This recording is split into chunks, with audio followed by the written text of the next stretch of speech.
Welcome to Midwest Paranormal Presents Paranormal Soup. I'm your host, Jason Bland, and tonight I have Master Astrologer Jeff Harman on tonight. We're going to talk about his 40 years of experience in astrology and what it has to do with cleansing a home and with anything, you know, when it comes to the paranormal and entities and that. I am definitely somebody who does not know much about astrology, so I've been very excited to do this show.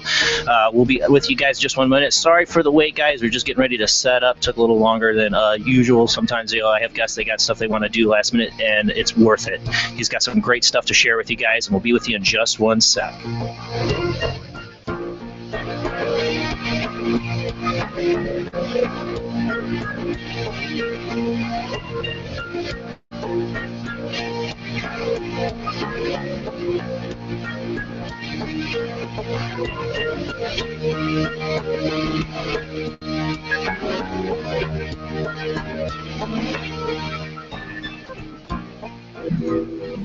All right, welcome to another night of Paranormal Soup.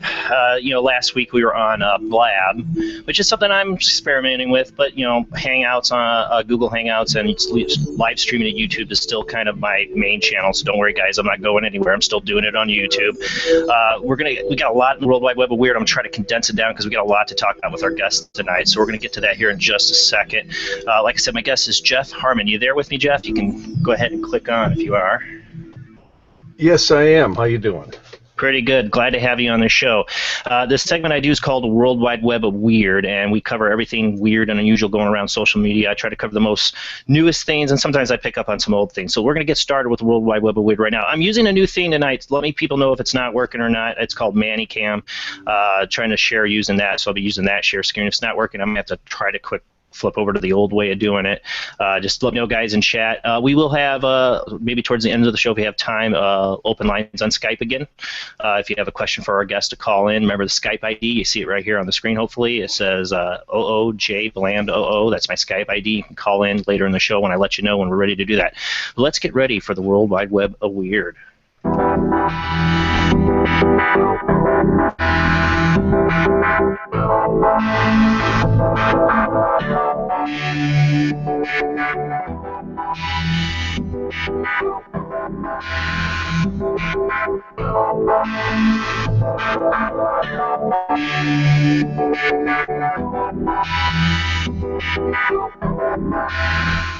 All right, we got some craziness in the World Wide Web of Weird tonight, as usual.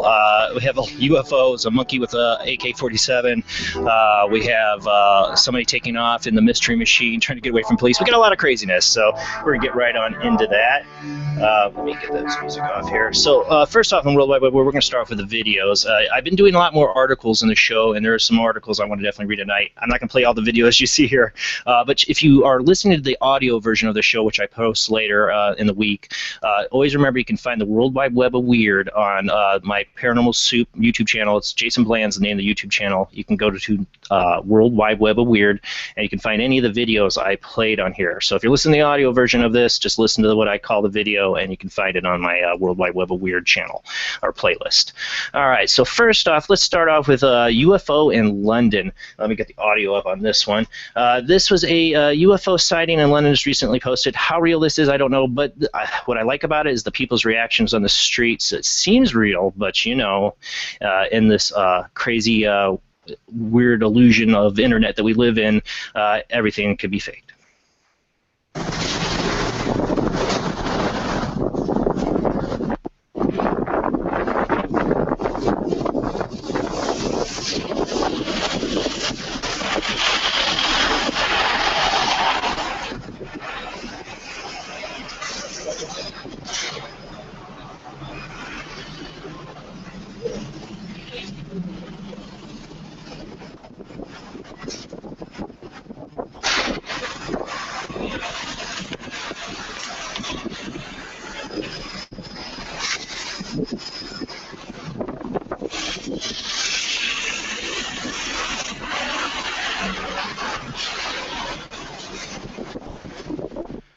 So you hear the noisy craziness, but you can see the UFOs still flying around. People are standing around looking at you. Are you able to see the video at all, Judy? You were saying you're having trouble.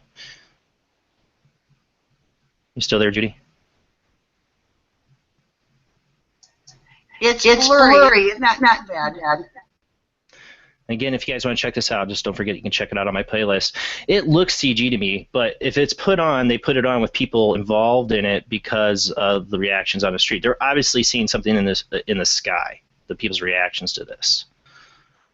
It's odd, but like I said, if I were not seeing the people's reactions, I'd immediately go, yeah, it's probably CG, and I still feel like it could be.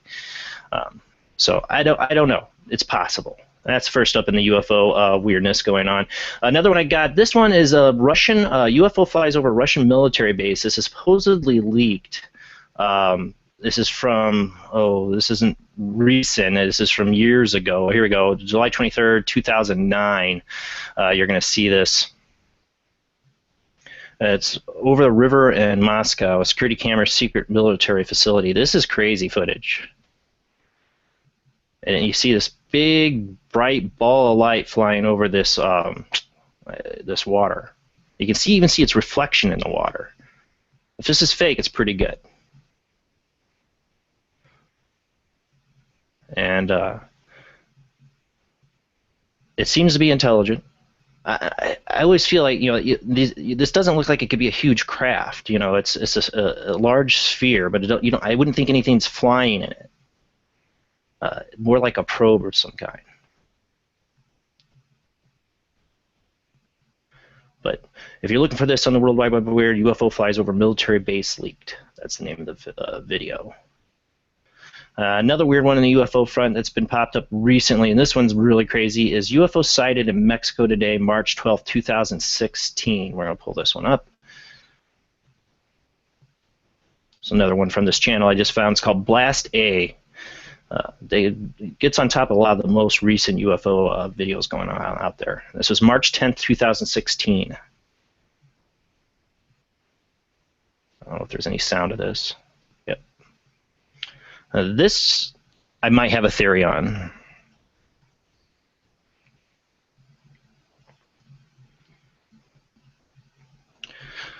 I'll mute the sound. It's just a bunch of air noise. My theory on this video is that it could be possibly some kind of aerial drone with flares, maybe? I don't know. It's odd the way that these things fly around. You see them like they're doing a dance in the sky, and it's two objects. And I'm not sure what it is. But it's pretty incredible.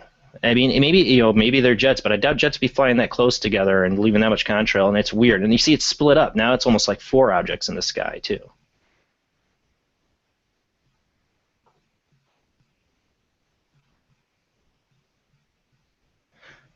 And let's see how long this video is, like 3 minutes, so I can play the whole thing. But you can find this video, like I said, on Blast Days, the name of the YouTube channel. You can find it on my World Wide Web of Weird under UFO sighted in Mexico today, March 12, 2016. It was spotted on the 10th. That's when they posted it.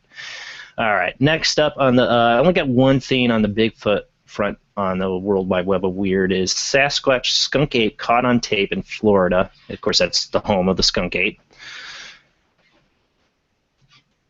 Sasquatch skunk ape caught on tape in Florida, USA, of course.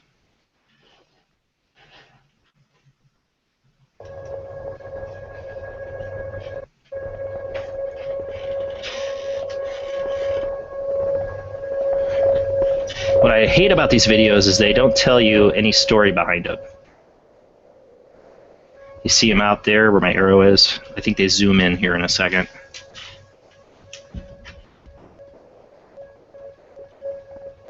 Slow down and zoomed in. Let me get rid of their freaky music.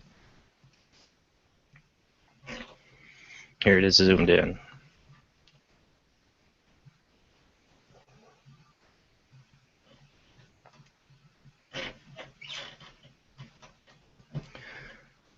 I don't think there was a story to this one either, no. They just post these videos, no story to it. I'd like to know more about it. Don't forget, people, too, we are going to be doing a cryptozoological. Let's just talk to a crypto show. Let's leave it at that. With Kevin Malik and Jennifer Selsey, Jeff Stewart, and Scott Martis on April 10th. I am excited. I've been wanting to do a crypto show for a long time. All right, so I think that's it that I was going to do video-wise. Oh, no, I had. There's a bunch you'll see of videos I decided not to play tonight because there's just so much. Always have so many UFO videos. This one I'll play on the comedic side of things. I saw this video. It's not new, but I had to share this because it's not just about the paranormal and the World Wide Web of weird. It's about the weird. And what happens when you hand an AK-47 to an ape? Nothing good. This is November 8th, 2009. Ape with AK-47, West African soldiers. Hey, lady, your bike, no. You hear the white guy say no.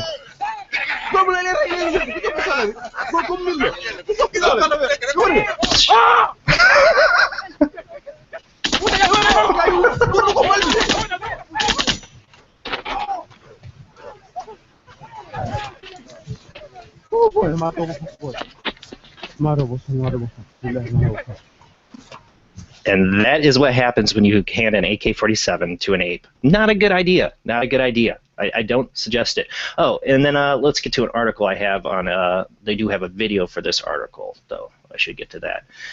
This is a. I would love to get Scott Martis' opinion on this if he's watching it tonight, if he wants to call in later and bring it up, because I'm sure he's going to rule it as something not strange sea creature-wise, but this has been up everywhere on the internet. Let me find the article on this one. Let me see. Oh, here we go.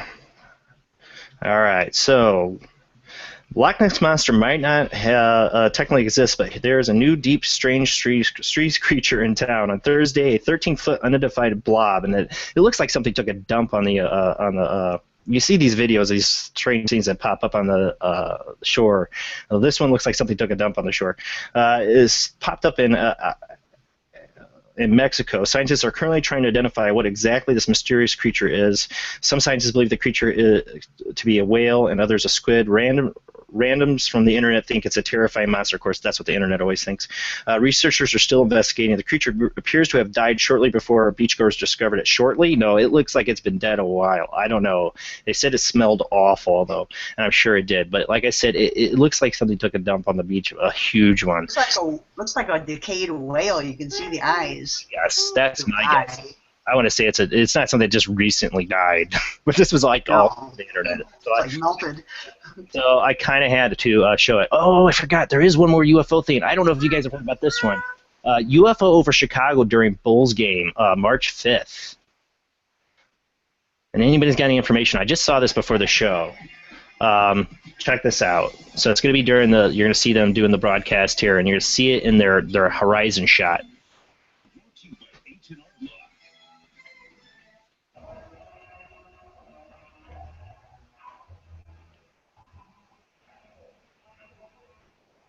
What that is, I don't know. But it's not an airplane. And maybe it's somebody faking with us, but I know somebody caught it while they were watching their TV and recorded it. Good going. Or somebody's faking it. But if anybody else knows or hears anything more on this, I want to know because I'm not far from Chicago. It's crazy. All right. Next up, too, let's start out with the articles here. Start off with... why don't we start off with some weird science? From my heart and from my hand, why don't people understand my intention?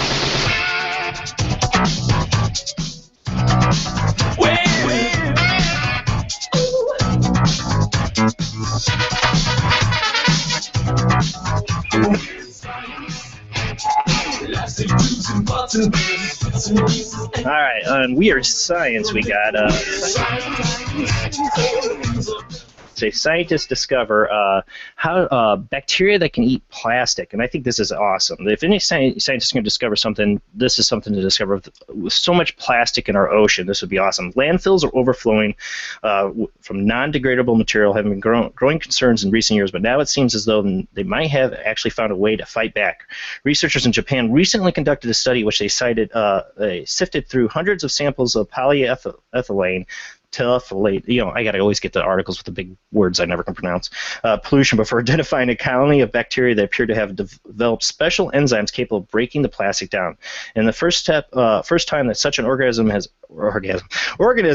ever been found, and is believed to have emerged in direct response to the amount of plastic we've been dumping in over the oceans over the last 70 years, or landfills.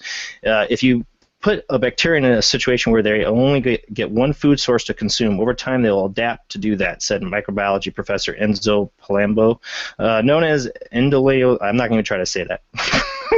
Sekinesis, I again don't know. The bacteria are able to degrade low-quality PET plastics within just 6 weeks. Not bad considering how strongly the molecules in polyester are bonded together. Until recently, no organisms were known to be able to decompose it, said Professor Bromsher. God, man, I'm really getting nailed with words tonight. Well, the discovery is certainly an intriguing one. It isn't clear just yet whether these new bacteria can be harnessed in any way to help dispose of plastics or other materials more effectively. Ultimately, the most effective tactic is to simply avoid dumping plastic in the first place. So true. Next on the World Wide Web Weird, I've talked about this before. I'm a big fan of Jurassic Park, and they were talking. I read an article before where they had theorized that instead of growing dinosaurs like they did in Jurassic Park with finding the DNA from a fossilized sample, that they could revert chicken back to dinosaurs, and they've been experimenting on that. So they have done this. Oops, there goes my screen. Let me get back to my playlist. Basically what they're doing here, we'll read the article. A recent reverse evolution experiment has succeeded in growing a dinosaur limb on a farmyard bird. Modern chickens might not look particularly vicious, but inside their bodies they possess many genetic throwbacks from a time when their distant ancestors were large carnivorous reptiles. Man, I am having trouble tonight.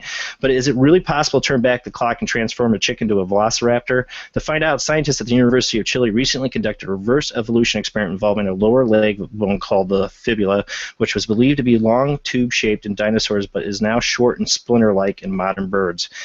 With a bit of genetic tinkering, the researchers were able to effectively disable the gene which limits the fibular growth in the chickens, thus creating a modern bird with leg bones of a dinosaur. The experiments are focused on a single traits to test specific hypothesis, said evolutionary biologist Alexander Vargas, one of the scientists involved in the project. Not only do we know a great deal about bird development, but also about the dinosaur-bird transition, which is well documented by fossil records. Whether we'll ever be able to genetically rewind the entire bird, however, remains to be seen. Or should we? Should we do that? I don't know.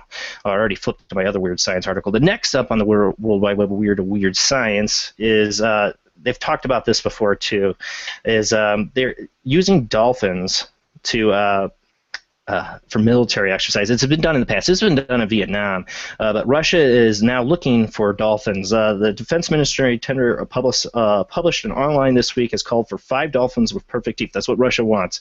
The mysterious military notice specified that Russia was willing to pay the sum of $24,000 to a broker who could provide 3 male and 2 female bottlenose dolphins. The tender stipulated that the animals should be ready and willing to display motor activity and needed to be around average length width, which in case of a dolphin is around 8 to 9 feet long. There's no indication of exactly what the dolphins will be used for, however. The notice does imply that Russia may still be dabbling with the idea of developing animals during military operations. This concept is actually not as silly as it sounds, because the Soviets have previously used dolphins during the Cold War, and the U.S. military is also known to have tried dolphins out as well. Being intelligent, highly proficient swimmers, animals were used for a number of different tasks, including rescue mariners, locating underwater mines, and even spying on an enemy. Whether Russia will be able to find any candidates for its latest project, however, remains to be seen. I think it's awful. Just so you know, I don't think we should be using dolphins this way in the military, but that's just my opinion. But I thought that is one of those other weird science articles to come up. I think that's what I had in the weird science. Now, a few more articles here to go. Let me see what else I had. All right. Now, Judy knows about this place. I'm going to bring this up because I saw this article about a huge rat, okay, a very huge rat. I think this was in London, I believe. Yeah, I think that's what it says. Yeah, in London. So they found this rat near a London playground.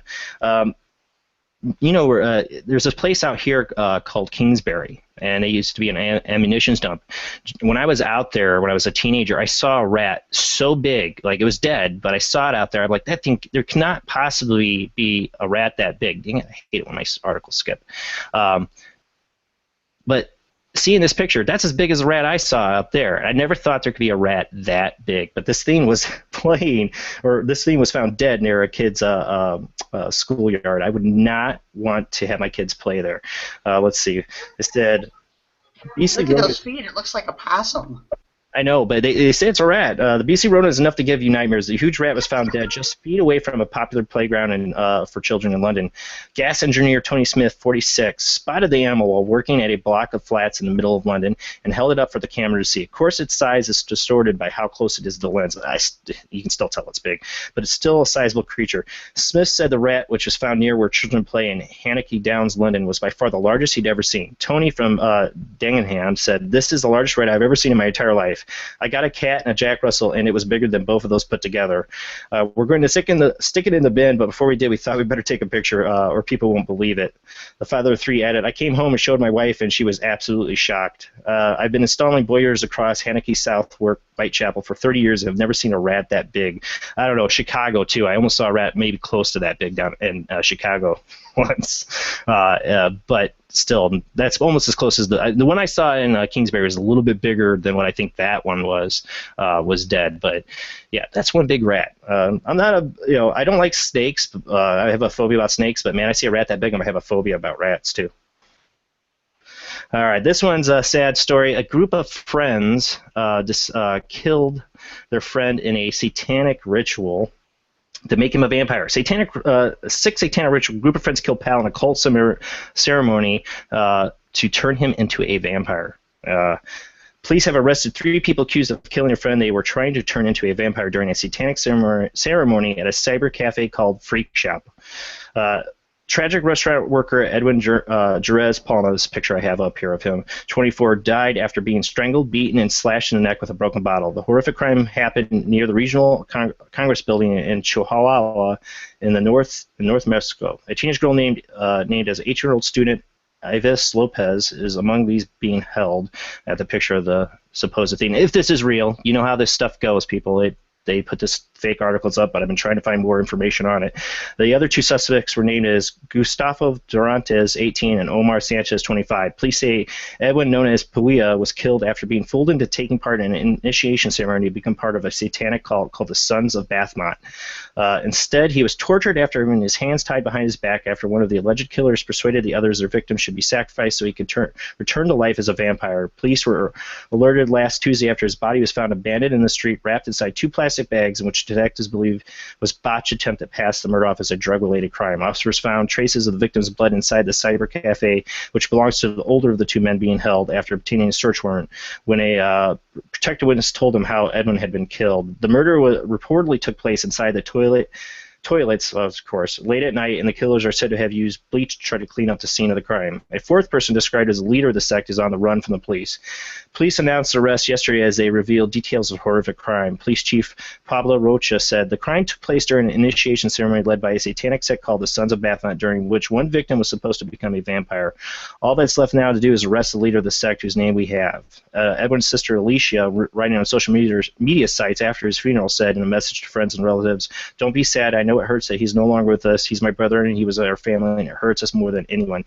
The reason I bring this up is I've always been interested, and Mexico's had a lot of cases in the past of satanic cults and ritual sacrifice. So you can look up some of the some major cases that they've had, where whole pits of bodies have been found of people. I don't know what it is with Mexico and satanic rituals or how this happens. Well, there's I can't think of it. There's a major drug lord in Mexico for a long time. I can't think of his name at the moment. I should have looked that up for the show.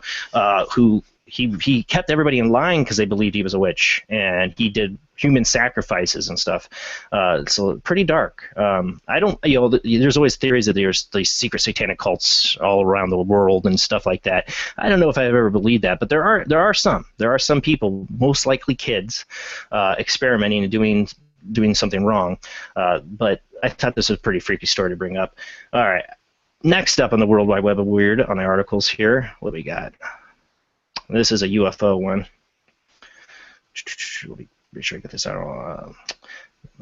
There we go. Make sure this doesn't move off of here. Pinsner photographs close encounter of UFO. This is March 7th. This is on Unexplained Mysteries. John McDonald from Scotland managed to take an impressive picture of a strange, brightly lit... I got the wrong one. This one. Here we go. I'm going to do this one. Brightly lit object. The 65-year-old had been driving home along rural roads in Perthshire at around 11 p.m. on the night of February 28th of this year when he suddenly heard a peculiar noise coming from above his car. When he looked up, let me make sure it doesn't, see, here we go. When he looked up, he caught sight of an enormous object with multiple rows of bright lights that seemed to be hovering just over his head. Astonished, he grabbed his camera and snapped this picture. The undeniably impressive photograph, which looks something out of the Steven Spielberg's Close Encounters of the Third Kind, has since generated a lot of debate online. It's definitely a spacecraft of some sort, McDonald told the Courier. I don't know whether I frightened it or not with the flash of the camera, because in the beat of a heart, it was gone. I always thought there was something out there, but I have never seen anything until now. There's no doubt in my mind I know what I saw. That's a pretty impressive photograph if it's real. Photographs are a lot easier to fake than video. Mostly, and have been faked a lot longer than video, so I don't know if it's real or not. It does look like something right out of Close Encounters of the Third Kind to me, at least. And let's see what else we got on the articles here. All right, next, real quick. I'm trying to get through this as quick as I can. Oh, this is a mystery. Hold on. I don't have the article for this one. I'm just going to bring it up here. People have seen NASA wants to pay people to spend, what was it, 70 days? I don't have the article. Oh, here we go. NASA bed rest experiment. Here we go.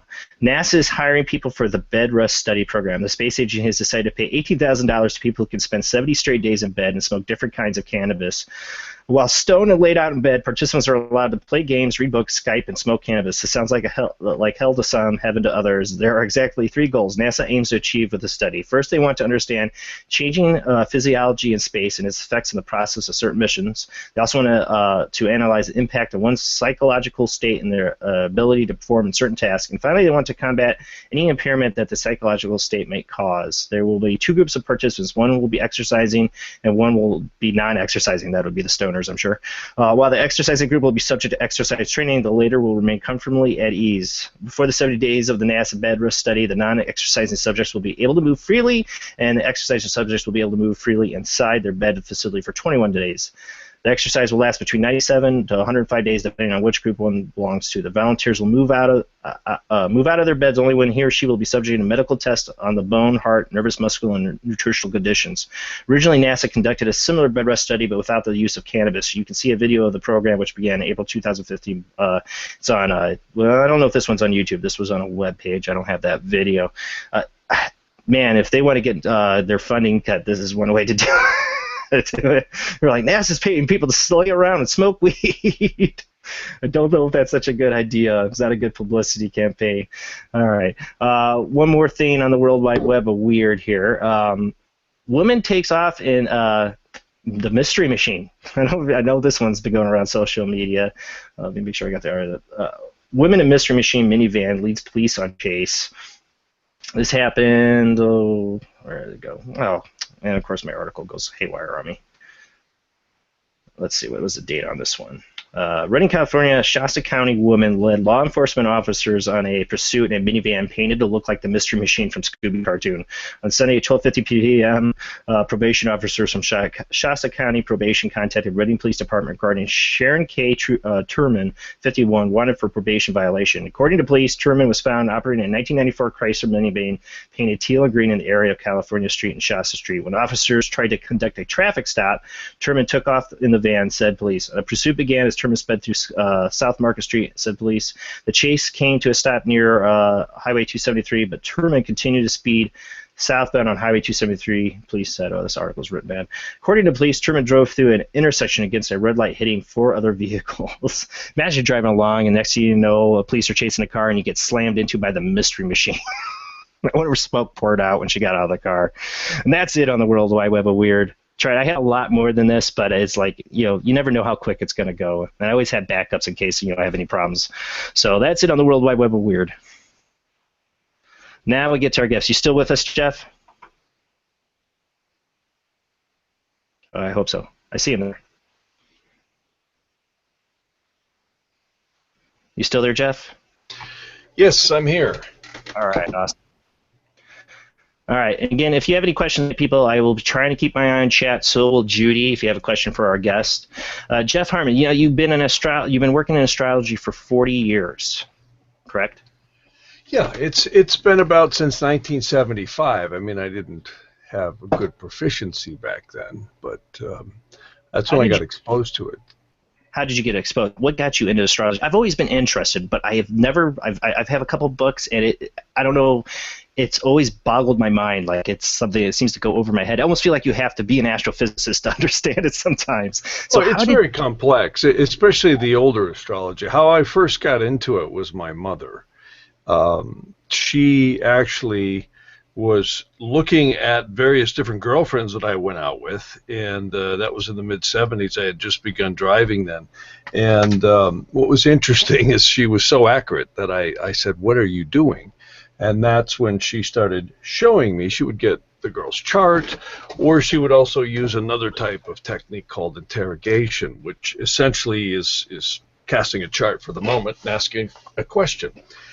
But I was skeptical. And it's interesting because now 40 years later, I'm always trying to get away from it, but it chases me. The clients chase me, and the science never leaves me, and I am always drawn to researching it. It's shunned by society. You're either regarded as a nut, or the religious people will start reading you out of the Bible how it's the work of the devil. Oh yeah. And yet there are translations after translations after translations. In other words, the original Aramaic and Hebrew was translated into Latin, and some of it was Greek, and then it went into, of course, various languages, and then we have the current King James Version that most people use, which is the English. And it was divination through spirit that was shunned. Yes. And what's interesting is that got translated, and anything to do with astrology or divination using it is now damned to be hellfire and brimstone.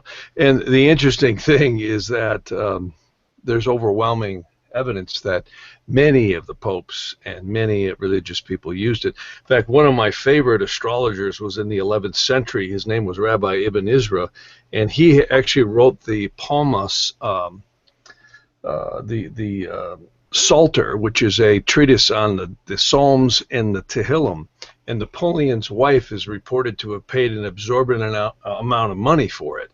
And he was regarded by many court, in other words, kings and emperors. He was actually brought around to England, France. He was in Germany, in Italy, and was a very prized astrologer because of his knowledge. And, even this country is steeped in it. Ronald Reagan, Nancy Reagan, just recently was reported to be the one using astrology, and I always laugh at that because Ronald Reagan was using astrology back in California when he was an actor and a governor, way before Nancy Reagan ever came out with being pinned as the one using astrology. In fact, Fox News, I think, really did a poor job reporting that. They said Nancy only started using it after Ronald Reagan's attack, on his life, his assassination attempt. And yet, Ronald Reagan, I can show you proof of it, he was sworn in at 12:10 a.m. in the morning. Nobody's ever been sworn in at 12:10 a.m. in the morning that I know of in the United States, because it was a good astrological time. and that was in 1967 or 65. I can't remember. I think it was 67. I've But read, I've read that before about Reagan, that he was into astrology, and so was Nancy. yeah, very much. And not only Reagan. I mean, my God, John Quincy Adams. We could go on and on and on. Not all of them used it, but many of them did. For sure. If you look at Washington D.C. itself, it's an Egyptian temple. It's clearly a The streets are Masonic temple. Yeah, I mean, you talk about what Freemasons have used astrology, but the church itself, the Catholic Church, they might not like to admit it, but they are big in astrology. When they have one of the most expensive telescopes in the world. That's right. So it's something that I definitely think there's a lot of. I think the biggest problem with astrology today, though, is what's been lost. When we look back, the 60s, well, basically it was actually the late 1800s into the early 1900s. Astrology was kind of reinvented, and that wasn't real good. Now, that's not to say that there isn't some modern astrology that has value, and most people are familiar with the Linda Goodman books and the sun sign birthday books, and they'll all pick it up, and everyone becomes their astrology. And I'm always when I do readings with people, I'm always saying, you're not a Libra, a Scorpio, or a Pisces, or whatever it is you think you are. You're a soul having a physical experience, and the astrology is not you. But modern astrology has made it out to be we are our sun signs. It's become actually popular vernacular. Oh, yeah. Well, if you get into the ancient stuff, particularly Vedic astrology, also known as Jyotish astrology, and there's an older one from that called Nadi, and also Chinese astrology can be put in there too. And the ancient, what we call classical or traditional astrology, which was basically used in the Egyptian times right up until it really stopped being used, I think, to the degree that it was right around the 4th century. And what's interesting is after I started studying with my mother, it was about the late 70s, early 80s when I really stumbled on to a lot of the more deeper ancient translations. One of them was a court astrologer for King Charles in England in the 1600s, known as William Lilly. He was actually the end of I call him the caboose, because it appears that from 300 BC, that was a crescendo of astrology that was kept very, very secret. And many secret societies, particularly the Kabbalists, those are the ones, in my opinion, the ancient rabbinical Kabbalists were adept at this stuff. They were far more adept at this type of stuff in alchemy than anyone knows. And the reason why, they were smart enough not to write it down. And I think what spilled over out into the secular world from the kingdoms and all that is the manuscripts we have. Many other people were enamored by it. And what's interesting is I've been following translations now for the last probably 30 years, and I'm continuously getting them. Some of them are good, some of them aren't. And it's amazing how rich the ancient world was. And it's not good because it's ancient. It was good because it was mathematically very sophisticated, and it really helped. And on the subject of this show tonight, one of the things that I use astrology for is not only looking at cycles for a person, but also looking at how I can help them. And there's a number of different types of astrology in the toolbox that was available and it still is available to use. Like, for instance, if someone, I've had people who've claimed that they were possessed, or that they had some strange activity going on in their home or their business. And sometimes I will find that they don't have that. They just have bad energy. And we can use a science that's older than feng shui. It's actually called Vastu. And it's a system that's combined with Vedic astrology that's amazing, because you actually can shape the energy of an office or a home or a business. And it's really amazing. It actually allows you to see how to make someone sleep better or help them to sleep better, get more full rest and better productivity.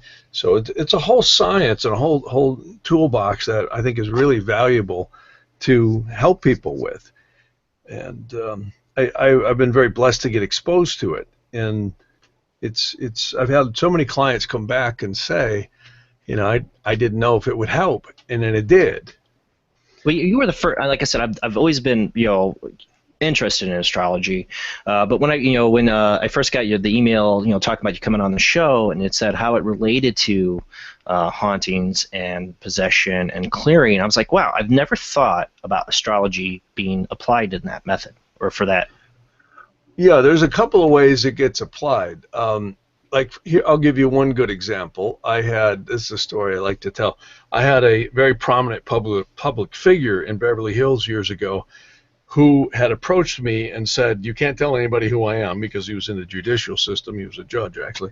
And he said he thought his wife and the maids were crazy because they said the house was haunted. And I said, okay. And I actually cast a chart. Now, that's something called interrogation, and that allowed me to see whether or not he was right. And it showed up that he was right. And it looked like a disincarnate soul. Now, a disincarnate soul is what I call a person passed over. Most people call them ghosts. Right. And what was interesting is he said, we've had some very strange events, and they had close to 11 maids quit. And so I assessed it using astrology. But see, I don't just do astrology. I really consider myself, I think astrology is just one tool in the toolbox. I would consider myself much more a spiritual consultant who uses Vedantic and Kabbalistic methods to help people. And what had happened was after I assessed this place, I said, this house has to be cleared. So after assessing it using one type of astrology, I use another type of astrology to actually pick an auspicious time, meaning a good time when it's energetically good to go in and clear it. And they actually went and got a hotel because I said, I'm going to have to be in there. And I never do anything like this unless I get paper signed. So he signed some paper saying, you have a right to be in there. I said, if the police ever show up, alarm goes off or something, I said, I don't want to be arrested. So they left, and I did the clearing during a lunar and also astrological aspect. What happens every single day of the week, we always have geometric changes. We have sunrise, we have noon, we have sunset and midnight. That's the rotation of the Earth. So those are what we call primary astrological directions. Then you have the actual zodiacal changes, and the moon, of course, is next to the ascendant, is the most fast-moving object in the sky. And so it's very critical what is happening. In fact, I've actually worked with remote viewers, and we have found invariably there's a huge effect on when they do targets and remote viewing. And the astrology really affects, it either improves or deters depending on the energy. So the same thing happens in clearing a house or clearing a business or clearing a person. So what was fascinating about all this is that I found through research that this place used to be a brothel many years ago. And I said, I think there was a girl murdered here. Now, we were never able through records, and I'm sure we could, but I never pursued it because I can't make a career out of that. It's a brothel. You might have never found out. I mean, there were plenty of girls murdered that were covered up in brothels. Yeah, exactly. Oh, you bet. That's right. I might not have ever found out. So what was interesting is I found that she just didn't know she was gone. And there's many doctors, MDs as well as psychologists, who have delved into this area where it's called hypnotherapy or regression therapy, where they literally will regress someone and find often that there is someone else attached to the aura. Well, this can also happen to place. So what's interesting is using astrology in addition to clearing methods puts the wind at your back, so to speak. And I've done this in a lot of different locations. I've had buildings where there's been some pretty serious stuff going on, usually violence, trauma, or something very, very emotional will hold people who've passed over to a certain place. And what I find is the astrology, there's actually very specific criteria in some of the ancient texts where you want the moon not just making a good aspect, but you actually want it moving from the Lord of the Fourth, separating from malefic and applying to a benefic planet. So there's a lot of rules, and it's a very, complex language. And you cannot use modern astrology. You have to use the ancient zodiac. And modern astrologers don't use the ancient complete zodiac. Speaking of that, Jeff, I have some questions from the chat room on this. People are interested, like, in the differences of the astrology. Like, what they're asking, like, what is Vedic astrology? Well, Vedic astrology is kind of a pop term for the original name of it was called Jyotisha. Jyotisha is a Sanskrit word that means the science of the light of the soul. And it's an amazing type of astrology. In fact, it uses a completely different zodiac, actually uses two completely different zodiacs. Oh. It uses something known as the sidereal zodiac. Sidereal means it uses the central sun zodiac, which is what our solar system goes around.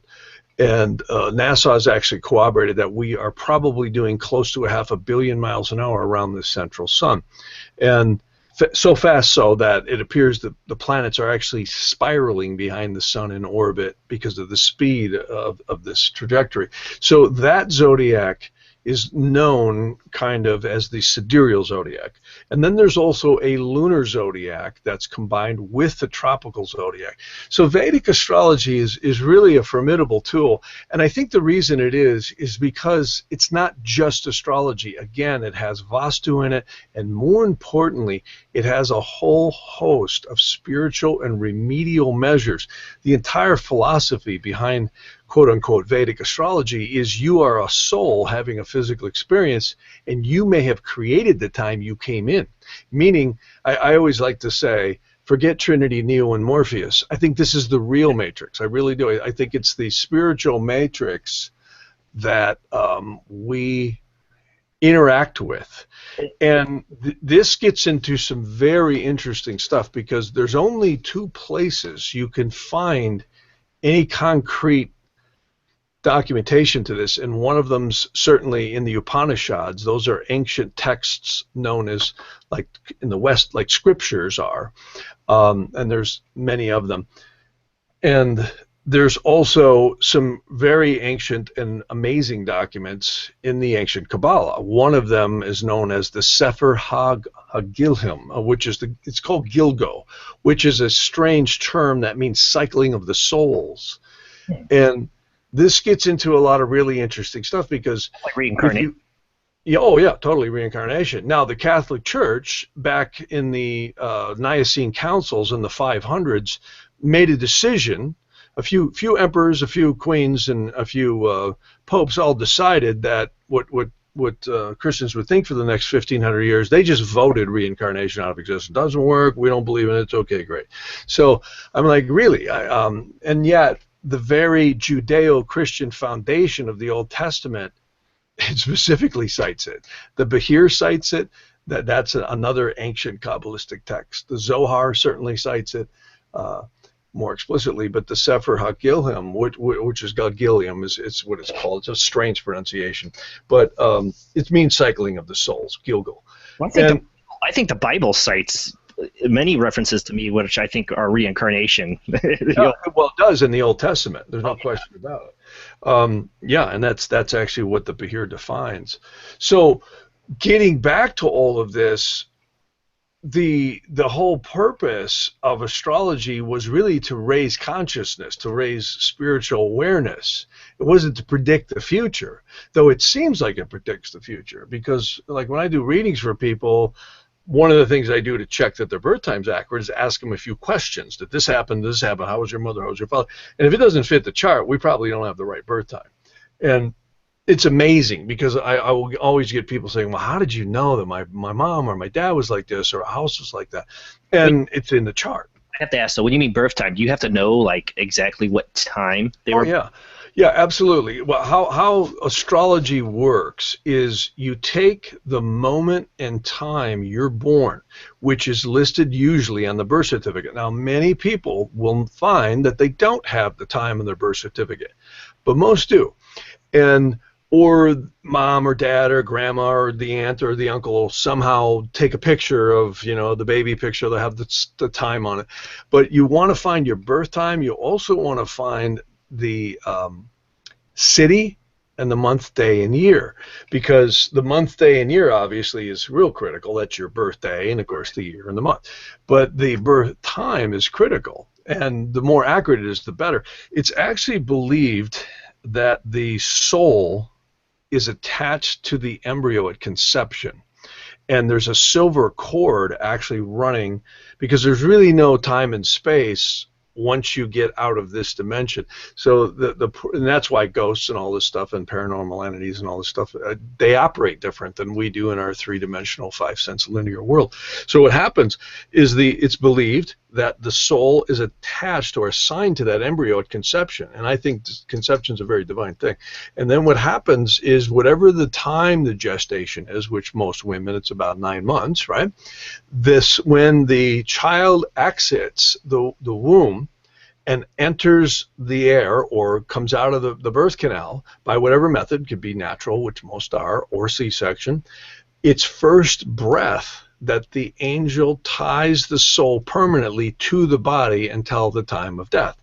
And it's interesting because there's a lot of really fascinating texts that support that.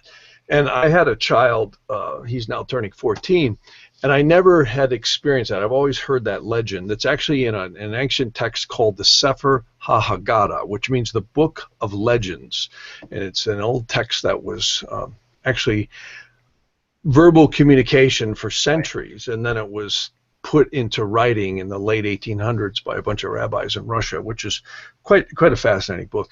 But long story short, and that's also in some other ancient Kabbalistic texts, the breath is when the life force actually starts on its own. So I got to witness that with my son, and I actually saw 2 lights come in and join him. I didn't see any wings or shapes or anything else, but I literally saw that when my wife was going, C-section. We had my child with C-section. We actually conceived him with astrology.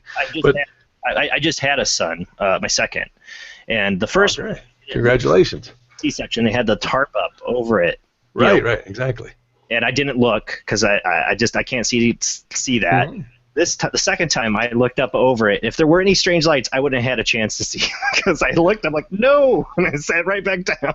Well, you got to be careful because it's not like you're going to see lights on what we're used to calling lights.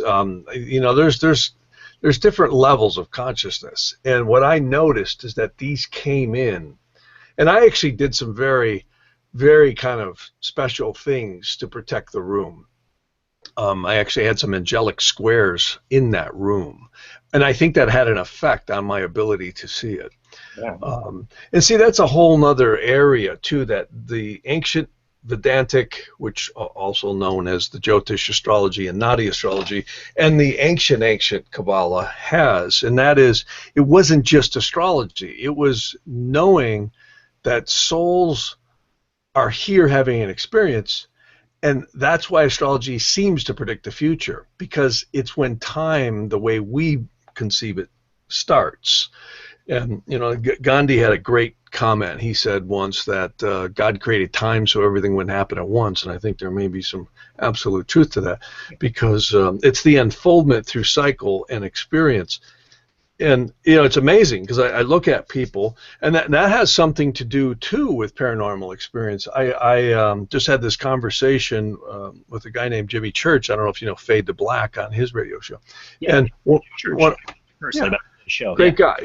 I just had dinner with him last night at his house. And one of the things that we were discussing is clearly, how sometimes people will absolutely have paranormal stuff happen to them and they can't explain why. Well, the astrology often shows the cycles as to when that happens, particularly when there's hard aspects with Saturn to the 12th house, or there's other certain progressions and conditions. Nobody's life is the same. There's not a single chart the same. In ancient astrology, forget all this sun sign crap. Yes, you may find some similarities in your birthday books, but not a single person lives the same life. They don't have the same parents. They don't, and even if they do, every child in that household is experiencing a totally different viewpoint. And what's interesting about ancient astrology, when you get away from the modern stuff and you start looking into what we call primary directions, which is the latitude you were born at and the ascensional rate that equals 1 degree of ascension on the eastern horizon the moment you're born equals the next, well, I should say the next 6 hours equals the next 90 years approximately. So within 6 hours after the child is born, you're pretty much going to have every primary direction that you'll experience over the next 90 years. And that unfolds each year. 1 degree of ascension of the birth chart equals a year of life. And it's amazing. These are once-in-a-lifetime aspects. And when you start getting into this, this is really ancient Egyptian and Vedantic astrology. In Alexandria, Egypt, I mean, it's a shame what got tossed on the fire, but what we do have is some amazing manuscripts that validate there's no way they could have just invented this. You know, I have a couple questions. Sure. A lot of people have questions. I'm trying to think of how to word this. Okay, you say that the belief is that when the child takes the first breath is when the soul meshes with the body. Well, no, it's when it's finally tied in. It's already in the body, or attached, but it's when it's finally locked in.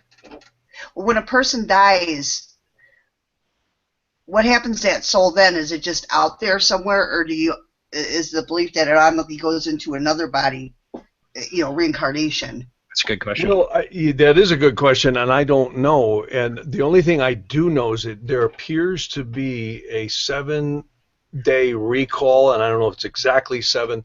They say that embalming messes that up a lot. Cool. But there's recall. In fact, that's one of the. I'm really enamored by some of the ancient Vedantic documents. The Upanishads is certainly one set of documents, and the ancient Kabbalistic stuff, because it really gets into how to purify the soul. And you know, you were mentioning some pretty hideous stuff here, Jason, before. You know, like the drug cartels. I've actually run into satanic abuse several times throughout my work here, where I've actually said to clients, what the heck happened to you right during this time period? And the tears would pour out and they would say, you wouldn't believe it. I said, well, try me, I might. I see what's going on in this chart. And I have heard some really sad stories about satanic abuse, ritual, etc. And these people weren't faking it. In fact, there's actually, you know, law enforcement actually validated certain things that happened. I don't want to get into them now, but the interesting thing is they have happened. And I've had clients who've had some very challenging things happen. Like one got murdered not too long ago. And that was all over the news. And I had warned her she was in grave danger, and her husband, you know, brutally murdered her. So you see this kind of stuff and you go, my God, you know, how can people do this? Well, their possession actually exists. A guy that I was very much, I very much liked was M. Scott Peck. He's still around. He's quite old. He wrote The Road Less Traveled, and he was also he wrote People of the Lie, where he had done a real deep psychiatric look into, does evil really exist? And his conclusion was yes. And during the writing of that book, Malachi Martin, who was an exorcist for the church, who was also very much worried that some people in the church were trying to kill him, who was also an exorcist. So there's an interesting thread here. And, you know, I could tell you a lot of stories about different people who do this type of work. And it's very, I've been around it, and I've actually, I had one couple who came to me and said their child they said was possessed. They said, we love him dearly, but we know he's possessed. They even said the animals, like the dog and the cat and the other children, would not go near him anymore, and they were afraid of him. They were literally afraid of him. And I checked with astrology using something called interrogation. That's divinational. And I said, you're right. This kid's got some stuff on him. So I use something called angelic squares. They're known by some as magical squares, and people tend to think, oh, magic. I don't play with magic at all. This is actually sacred scripture that is put into an angelic mathematical format that resonates with certain angels. And there's verses out of the Bible, there's verses out of the Psalms that I actually can read from the chart and from energy reading on the individual. I can even do it remotely. And what it allows me to do is assemble certain scripture in certain mathematical combinations. In the ancient Aramaic and Hebrew, it was known as notricon. It's also known by some as gematria. Gematria is sacred numerology using the Bible. And I would create these angelic squares, and then there would be certain prayers the parents would have to pray using the Bible and the Psalms 7 times for a period of time over these. And then I would say, place them under his pillow, put them in his shoe soles, put them, Did he know they were doing this? They didn't want him to know. Well, and when he was at school and sleeping, they did this, and I said, well, I'm not here to tell you how to do it, but I said my recommendation is the closer you can get them to him, and do this blessing. Well, I actually have a videotape of the couple, because they, and I didn't hear from them again, because a lot of times I'll do work from people, and you may not hear right away. Well, they called me back, I don't know, a couple of weeks later, and were amazed. They said it absolutely worked. And I said, well, I'm so happy for you, because they said, we can tell. He's like, it's lifted. There is, and I'm really disappointed sometimes in what I see by the networks. They've done specials on the Bible. If you do research, and this is not something I've discovered, other than I've discovered the ancient methods, there is texts very specifically that allow one to do this type of work and create angelic protection around this. Now, when you speak about these drug lords earlier down in Mexico, there's hideous stuff. The auric field gets broken down with alcohol, drug abuse. Certain drugs are really devastating to the aura. And what happens is entities can actually attach.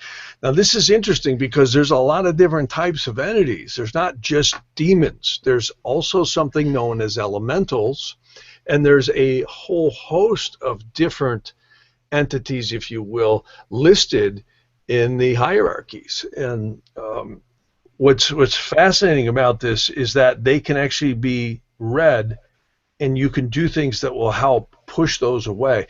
The only time it's really, really dangerous, and I don't get involved with any of this, is if somebody's really messing around with a lot of magic.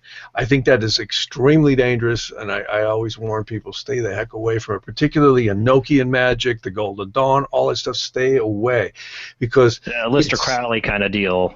Well, Aleister Crowley was a perfect example of a intellectual, smart person and a spiritual idiot, because I love that.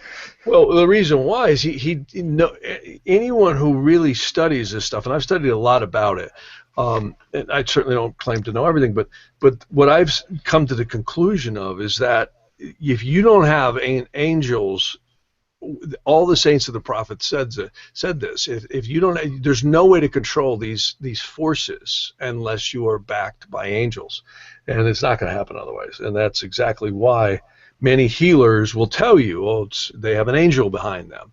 And like John of God, he heals people, and he talks about certain saints or prophets that are behind him healing him.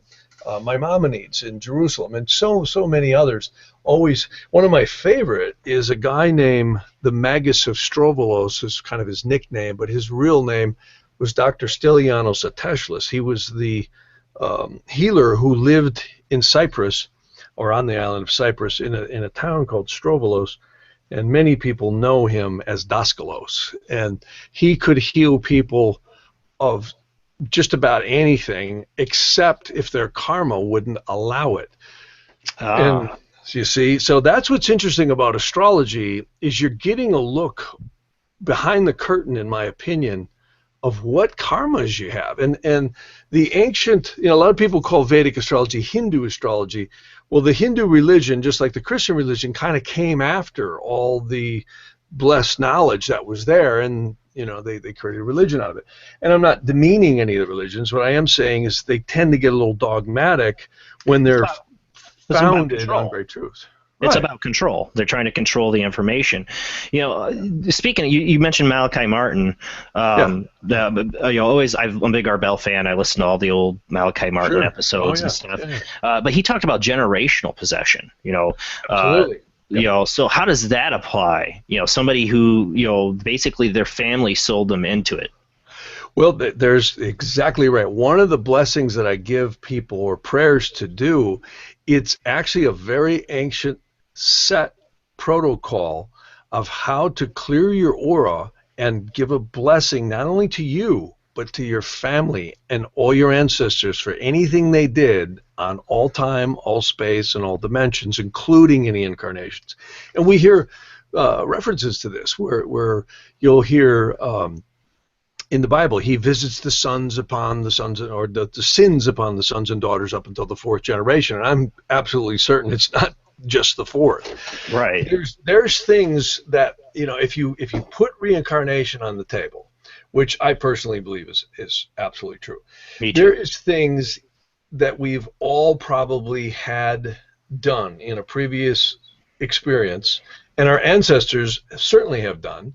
I mean, we don't even need a crystal ball to see that one. I mean, first off, just what do you think back in the Civil War? There was two sides. If you didn't go to war, you were probably hung or shot for treason. Yep. You see, the Vietnam War, now we have a voluntary army. But if you go back through history, men were required to fight. And if they didn't, they were either imprisoned or shot. Well, that's a pretty good reason to maybe follow what the king wanted, or the emperor, or the president, or whatever. So there's so much, Malachi Martin had stated he saw so much Satanism during wars. And I don't know how you can make a war holy. I don't know how you can make a war nice.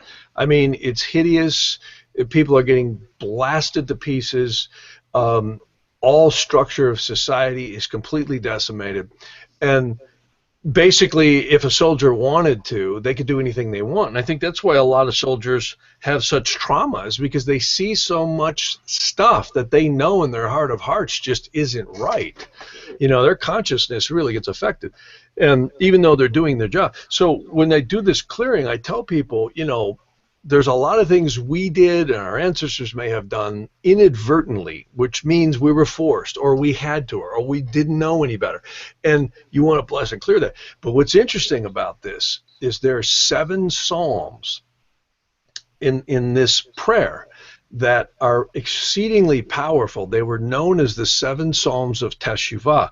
And here's an amazing little story. People don't know. You cannot take Aramaic, you cannot take Hebrew and put it in English and have a direct equivalent. Can't happen. You cannot take a cryptic language that has ciphers and codes in it and throw it into Latin. A lot of people, oh, hail the Latin, it's the most holy. Okay, fine, it may be. Right. But in all languages, I do believe are holy because they are an expression of thought. But you can't take Aramaic, Hebrew, or Sanskrit, or some of these ancient sacred languages and stuff them into a whole new system and expect what was there to work. That's just, it can't be done.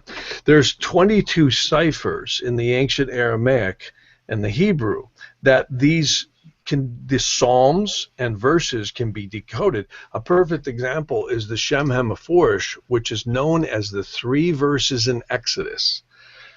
And there are 72 angels to the good and 72 angels to the severity. They surround the zodiac that all the astronomers laugh at, because the astronomers go, well, the zodiac doesn't match the constellations. No, they don't. They never did.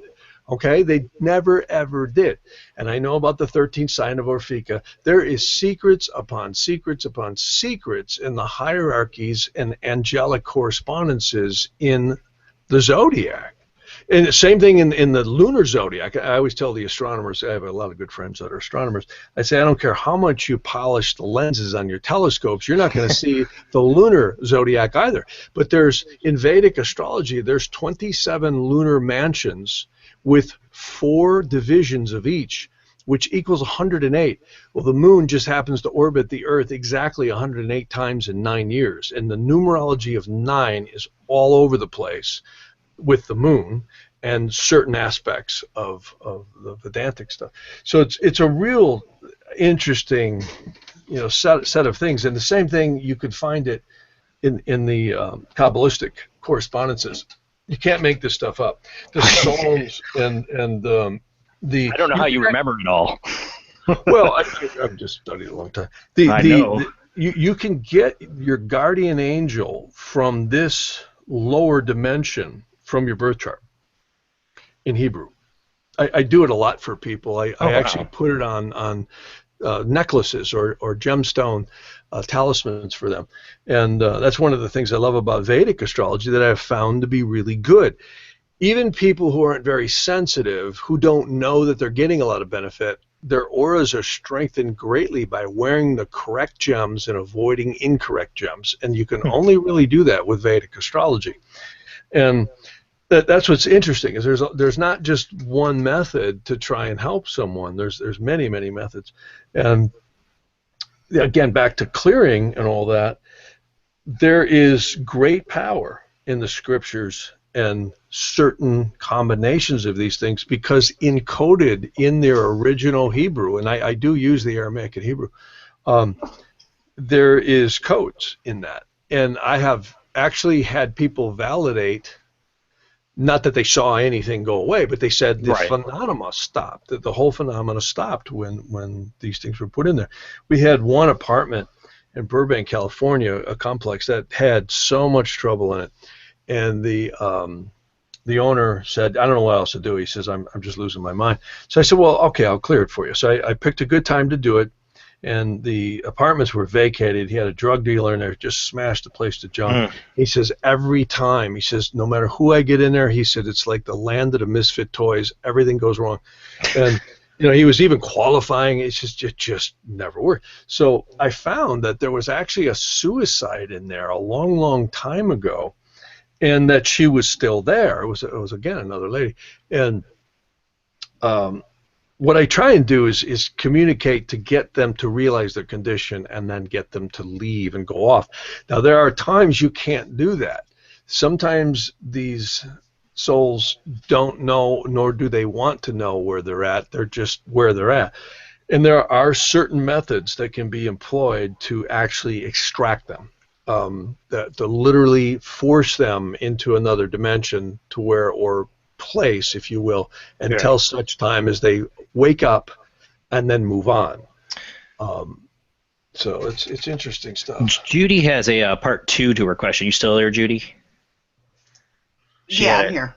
What else? You wanted to ask something else too, because you have to go soon. It's all about, still about souls, and you're talking about possession. This isn't that, but do you think there are people, because this is something I believe, that are actually born without souls, like sociopaths, Bundy, Gacy? Oh, that's a good question. It is a good question. I don't know that I have an answer. Conscience, which I think is made up of souls. A soul makes up your conscience. There's some indications. One, again, I quote the book that I really like a lot, and that's the Gilgal, the Sefer HaGilgal, and it's basically mentions that there are certain people who come in with fragmented souls. If you remember the movie East of Eden with James Dean, it was a wonderful movie, and it was really a heavy movie because it had a lot about religion and dissension and all that. And what happened was, because his mother ran a brothel, right? Well, what was interesting is there was a line in there where she said, that's a lot of guff. And guff is an expression in the Aramaic word that used to mean of the physical body. and they say that when a person is supposed to have 5 parts to the soul, which actually relates to the 4 worlds of creation. First there's God, then there's the seraphims, cherubims, and the thrones, and that upper dimension. I was going to show a picture of that. Is quite fascinating. Maybe I can turn the camera on. Yeah, go for it. You can see that. Let me see if I can find that one. But There's just people out there, you can look in their eyes and there's nothing there. yeah, well, I agree. And they may be so full of elementals and possession, and you may be right. Maybe there is no soul. I think the soul might be just really fragmented. That's what I've always thought, is that there's a fragment. A soul can go through so much and then just starts to break apart in a way. Well, that's right. It may very well be that way. Here, let me just, here, I'll turn on the camera and see if we can't get an image here. Here, I'm going to lock it on your screen. So there you go. Yeah. Okay. So, yeah, that looks like we've got something here. Yep, I see it. What, this is, an auric field of a person. Well, if I go to this diagram right here, this is a diagram I really like. Now, this might be a little bit hard to see, but this first dimension here, this is where it's believed God is above all creation. Then there's the seraphims, the cherubims, and the thrones. Well, it's believed the thrones are directly involved with the creation of souls. And there's a lot of mysteries to that I don't think anyone knows, but these are very, very high angels. In fact, quantum physicists and many others will tell you something exceedingly intelligent is holding this whole world and dimension together. Everyone knows that there's atoms and molecules and all that stuff. But when you get into what the only difference between plastic and air or your hair or your skin is really the molecular makeup of it. It's all just energy, and something is holding it there continuously. Well, it's believed the seraphims, cherubims, and the thrones are the first kind of quantifiers of that divine light. And then as you go down into the second hierarchy, you have the dominance, virtues, and powers. Now, these 2 dimensions are so high, there is no way the science is going to put these on a scale and do anything other than theorize about them. It's this dimension down here. This is called the Yetziratic plane. It's the one, notice this is the moon right here on the tree of life. And you can see there's many trees of life. But it's believed this is where the archangels, the angels, the intelligences, and the spirits are. And then notice down here, many of the religions, I don't know if you can see this, but the 4th hierarchy is the unredeemed cast down spirits known as Lucifer, Satan, Belial, Leviathan. And that's just those 4. Then there's 8 beneath that, and there's legions upon legions upon legions beneath that were believed to have been cast down within the earth. Well, why I'm going through all this is this also relates to the 4 elements of the soul. And I think some folks incarnate with so much baggage and garbage on them, the only thing that they're really attached just by a fine cord to is the physicality and the life force energy that's keeping them going. They may have so much karmic baggage on them that they're just possessed with karmas. That may be the answer. I don't know. Yeah, what if Hitler gets Can anything be reincarnated? done for them? What's that? Can That's a good anything be question. done for them? I mean, are they just lost causes, or? Well, I don't know. I mean, I think the soul can be destroyed. I think with people playing around with black magic, and they make certain agreements with spirits and demons, they can get destroyed. There's some pretty compelling evidence on that. But I would think anything that has life has hope. At least that's my contention, and that, when you get into Vedic astrology, and like here, this is a Vedic astrology chart. Now, some people might know this way. This is the Southern Indian chart, which you can see is square here. The Northern Indian chart is here. The whole premise behind Jyotish astrology is, let me show you this plate right here.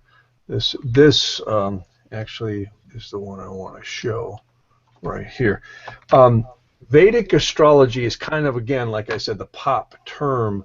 Its real name is called Jyotisha, which means, again, Hang on, I'm going to wait for the program to respond. It's No problem. vaporizing on me. But it's believed we carry the karmic energies from lifetime to lifetime, and that some souls are going up and some are going down, and free will seems to definitely have the play in it. That's why I don't believe astrology predicts the future. It predicts energies that are releasing in what we call time. And if a person is trying to make change, it's like an airline pilot. If you're trying to have a safe flight, you might want to look at the weather, because the weather report and the radar is going to give you a pretty good indication of what's ahead of you. If you're not, let me just close this program and reopen it. If you're not looking at the weather, you're completely flying blindly, and that's how most of us are. We're really pursuing things on just opinion. And that's fine, and there's nothing wrong with that. And many positive thinkers will tell you, believe in God and the religions, and they're right. I couldn't agree more. But I would say, more importantly, that if you can get a look from the perspective of Vedic or Jyotish astrology, and you begin to see what you're experiencing is not necessarily you, but it's more what's coming at you. You're not the astrology, you're experiencing the astrology. And I always say, we're much like an actor playing a script. And that empowers you. What do you think is more empowering? That you're a soul having a physical experience with karmas that you can change, or you're a Pisces, or you're an Aries? You see, right. I call modern astrology love, light, and cluelessness, because it really is. It's this airy-fairy crap. And yes, it has some virtue. You can see this is a plate out of the Bhagavad Gita, and you can see the life force energy leaving death to youth, and of course. I love that picture. Yeah, well, it's right out of the Bhagavad Gita, and basically that's what Jyotish is. It is the science of the light of the soul. And what's interesting is only in the ancient stuff can you find, in fact, in the Upanishads, there's one in particular called the Taittiriya Upanishad that speaks specifically to not only the 5 parts of the aura, which also parallels the soul, but it also speaks about planets. In Sanskrit, the word for it is called graha. Graha actually means seizer or grasper of the aura. And, the skeptics will go, well, how can the solar system grasp my aura any different than anyone else's? Well, if you look at a birth chart, there's nobody's birth chart the same. You've got a planet here called Earth doing probably 60, 70,000 miles an hour around the sun. You've got it rotating on its axis at about an average of 14 to 1600 miles an hour, depending on where you live. You have the infinitely complex fixed stars raying down, which never ever will be in the same place again. Plus you got 12 signs, 12 houses, and you got all the geometry of the solar system. It's virtually a reality machine. And anyone who takes a look at just the science of the geometry of astrology with all those factors, there's no way nobody comes in with the same birth chart. Comparing people, being Pisces or Aries or whatever they throw at you, there may be some vague similarities, but that's about it. I've never felt when I've read, I'm a Gemini, and read it, and I felt like it kind of feels a little bit like me, but I feel like it's crap. That's how I've always felt about it. But I will say this: there's one thing though, all the women in my life that I've been close to, not my except for my mother, but all the women I've dated in my life have always been Libras. I've always been attracted to Libras. That's the only thing I've ever given suit to the zodiac. The sun is likened to the ego. That's why many of these modern astrologers have picked the sun, and there's something to that. But I would say it's certainly not detailed enough to really describe one at all. It's just too vague. But I'll show you another little zodiac that actually surrounds the Earth, and it's the lunar zodiac, using what we call the nakshatras. This is, of course, the moon right here, where I'm, circling with my crosshairs. I don't know if you can see that right here. Yeah. And this is the Earth. and there's 27 lunar mansions. Well, that's central to Vedic astrology, because if you look at the tree of life, the interesting thing is we're a soul, and a spirit together, where the bottom Sephiroth, or you could say the bottom spiritual, a lot of people know this as the root chakra. What is that? The womb. It's pretty safe to say, unless you're a test tube baby, you came out of mom's womb, right? Right. So here's another interesting thing, and a lot of Christians really, really appreciate this, and so do I, and that is there's something known as the Lord's Prayer. Everyone has heard it in one form or another, Our Father who art in heaven, right? Well, the interesting thing is the ancient Aramaic ending of that prayer was, thine is the kingdom, and you would actually breathe the light from the crown chakra to the earth. The earth is the kingdom. The power is Mars and Saturn. The glory is Jupiter and Venus, and Amen is at the heart chakra. Well, if you look at the icons, anybody can do this. If you look at all the glyphs or icons of the planets, they are combinations of the sun, which is the circle of infinity, which is the seed of creation, the crescent, which is the crucible of creation, and look where we come from, the womb, and the cross, which is the manifestation. And where do we end up? Between mom's feet, right? And if you look at the icons of every single planet, every single one of them are crescents, circles, or crosses. Like if you look right here, it might be hard to see, but That Mars, one's pretty hard. Yeah. yeah, Mars is the circle with the cross at the top to the right, which is the planet of war. Jupiter is the crescent of the moon over the cross. Mercury, the messenger, is the crescent of the moon over the sun over the cross. Venus is the sun over the cross. Of course, the moon and the sun are the only two that are not affected by this. Saturn is the only planet with the cross above and the crescent of the moon below. That's why Saturn is the last visible planet in the, you can actually see it. It looks like a star. Yeah. You can't see the rings with your naked eye, but you can actually see it. You cannot see the other planets, Neptune, Uranus, and Pluto. And that comes to this right over here, which is literally a tree of life, which divides consciousness, our perception of reality, from Saturn, which is our karma. Saturn may metaphorically be the karmic gunny sack or the hard drive we drag around from lifetime to lifetime. And if you look at Saturn's effect I don't care who you are, wherever Saturn is, will tell you right now what phase of life you're in. I've got a lot of people asking, got questions in the chat room. Are you all right if I open up the Skype line to people? Sure. Call in. All right. So anybody you want to call in the Skype line, now's your time. I just switch it over to my screen here. You see just contact there, oojblandoo on Skype. Already got a couple contact requests. Go ahead and call in now. If you don't get on because somebody else is on, just wait till they're off and try again. So you can feel free to call in Skype now if you want to. One thing I wanted to ask you, Jeff, while we wait and see if anybody calls in, is like I said before, I'm an Art Bell fan. John Lear on Art Bell's show, he made the comment, about UFOs and aliens, is that the moon was a big soul capacitor. I've talked about this on my show before, and I always found that comment interesting, or that theory. What are your thoughts about the moon involved? All this involved, like he goes back to the stuff, the people, the photographs that people found stuff on the moon, like the tower and all that. There's all kinds of stuff. Yeah. And that our souls are. It's definitely an enigma, no doubt. Yeah, but what's your thoughts? Is it possible, like you talk about like a matrix of reality, that the moon in some way our souls could be going to the moon?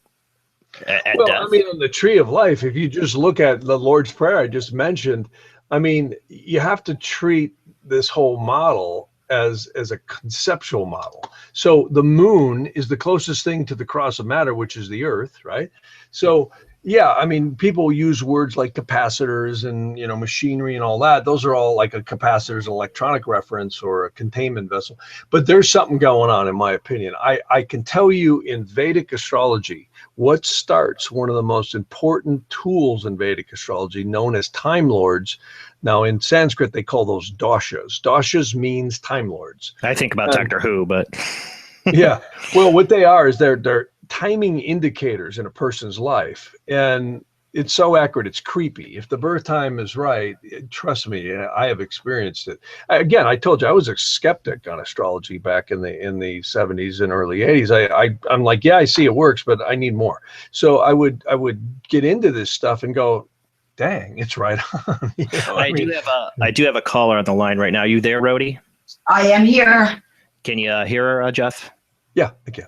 Okay, go ahead, Rhodey. Okay. Hi, Jeff. First, I'd like to say, wow, this has been a very interesting show, and I'm going to watch it again when it comes on because there was so much great information thrown at me. But I've got a little bit of a two-part question, kind of off topic of what you're talking about, but I read a little bio on you today, and it was interesting, the work you do, like with video and voice analysis. So it's kind of a two-parter, but I read that you worked with some federal and state agencies like in voice print and voice analysis. And I was wondering if any of those were criminal cases. And then the second part is you were a consultant analyst for the JFK assassination footage. And yeah, we never went through all the way, but yeah, we started on it. And it was interesting stuff. Back in the 80s and 90s, I had a studio, and I was doing a lot of different acoustical work, forensics work. And yeah, most all the cases I work on, they were all criminal. There was murder cases. The one that really got me going, there was actually a cab driver that was murdered in North Chicago, and I was brought in to analyze the tapes because a naval officer was being held for murder.